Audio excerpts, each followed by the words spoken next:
Dear viewers, welcome back to Yoleno TV. So in the pre-election pact, like I said in my previous analysis, with the Kenya Kwanza government, Mudavadi was promised a senior role of a prime cabinet secretary, and most of the details that emerged then was that Mudavadi's role will be same as prime minister. I indicated that in my previous analysis. But for this analysis, I would like us to go deep into Mudavadi's roles and why I think Mudavadi is just a flower girl, a Gachagua's flower girl. And I could say that Mudavadi will just be reduced or has been reduced to Gachagua's office messenger. But the roles that have been made public only means that Mudavadi will be a Kenya Kwanza flower girl, or allow me to continue using the word, a Kenya Kwanza office messenger. So let's get into the details of these roles. The first role that was assigned to Mudavadi is that he will be assisting the president and deputy president in coordinating and supervising government ministries and state departments. That means if Gachagua is busy, the president is busy, they can send Mudavadi to go and do XYZ on a particular ministry or go and deliver this message to the particular ministry. That's what I'm saying. Mudavadi has been reduced to an office messenger. So the second role in Mudavadi's communicated, or rather the roles which have been made public, is that in liaison with the ministry responsible for interior and national administrations, oversee the implementation of national government policies and programs and projects. That is why I find that this role is parallel to the role that has been assigned to Gachagua. Gachagua has been tasked the role of coordinating government projects, and this role is also bestowed on Mudavadi. So that is where I find that this is going to be a bit tricky for Mudavadi. Mudavadi will not be able to execute this, the coordination of or implementation of national government policies, programs, and projects. That is where I find there will be there's likely to be a growing fruit, likely to be, that kind of friction that we saw during the Matiang'i and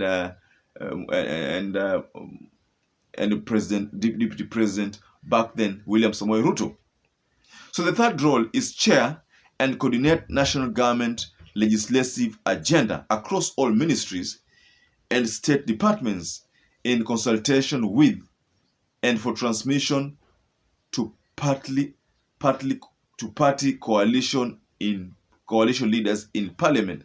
I think most of the times that regarding Gachagua, most of the time Mudavadi will be the one who's going to be representing the government functions in the parliament. I think it's that person will be answering all those questions and communicate those policies to the party leaders. Mind you, the Kenya Kwanza government is composed of multiple parties, and each party has a party leader. So I think Mudavadi will be coordinating this function, these policies to the party leaders. Yeah, I think that role has been bestowed in him. So the fourth role is facilitate inter-ministerial coordination of cross-functional initiatives and programs. So the fifth role is coordinate and supervise the traditional monitoring and evaluation of government policies, programs, projects across ministry. I think this is communicated somewhere. It's like a duplicate of what was communicated previously. So let's go to the sixth role. Perform any other function as may be assigned by the president. I think this is like what I was saying about Mudavadi being an office messenger. Any role assigned to him. But then what about the role? What if this role has been assigned to Mudavadi and Gachagua feels that role ought to have been assigned to him, because the president is supposed to assign the deputy any role that the president can't handle. So I think that is again another area that we find that there will be friction. Now, according to Ruth Ambogo, the manager of programs, policies, and political engagements at Ida Odinga's office, however, says she is worried for Mudavadi since the roles assigned to Mudavadi are very similar to Gachagua. I think I agree with Ruth Ambogo that the roles assigned to Mudavadi are similar to Gachagua's. This is what Ruth Ambogo said. This is the statement. I am worried for Mudavadi because you could be given a ministerial position, but when you look at the definition of what you are supposed to be doing in that ministry, one wonders if it's just a duplication of roles between you and the deputy president. Ruth argues that, and I agree with her by the way, that for instance, it is said that he will be assisting the president and the deputy when they are unavailable, which is basically what the deputy president does. What if the president and the deputy president are always available? To me, I think Mudavadi will be a Gachagua flower girl.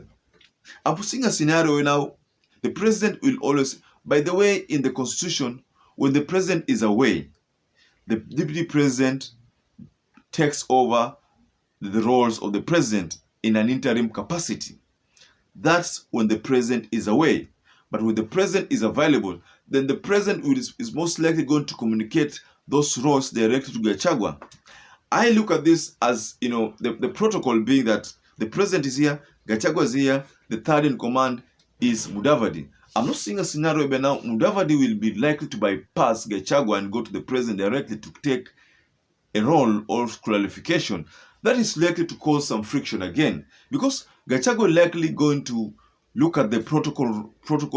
If protocols are to be adhered to, then it is supposed to be Mudavadi to Gachagua, Gachagua to the president. That's the way I think Gachagua will likely want to have issues handled. But if Mudavadi goes directly to the president, that is the time when now friction will likely emerge. And there's some people within Mount Kenya who don't feel okay with the nomination of the cabinet secretary. The likes of Ndindi Nyoro.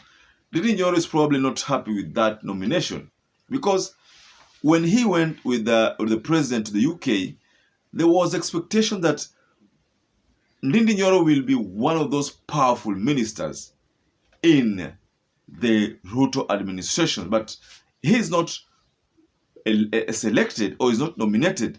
And Keto Ruguru made it categorically that she wanted to be a minister or a CS in this government. The former Bahati member of parliament also expected that he would be rewarded with a role because he'd been a diehard supporter of William Samoei Ruto. But look at this ministerial positions which have been communicated. None of those three are available in this.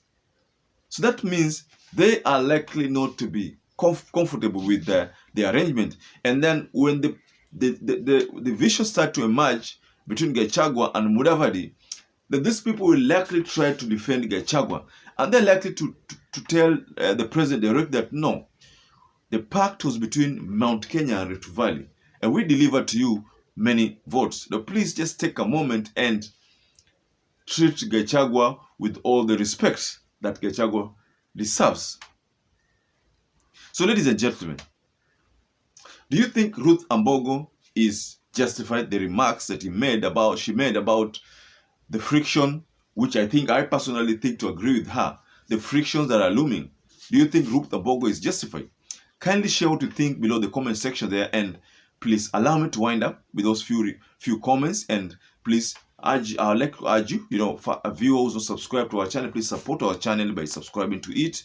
We'd like to get to 15,000 subs, and by the end of next month, please just stay with us and help us grow this channel. Once again, I'd like to say thank you so much for those who've been with us until this level. And kama kawaida, nakutakia mchana mwema ama siku njema mpaka tukutane tena for more analysis.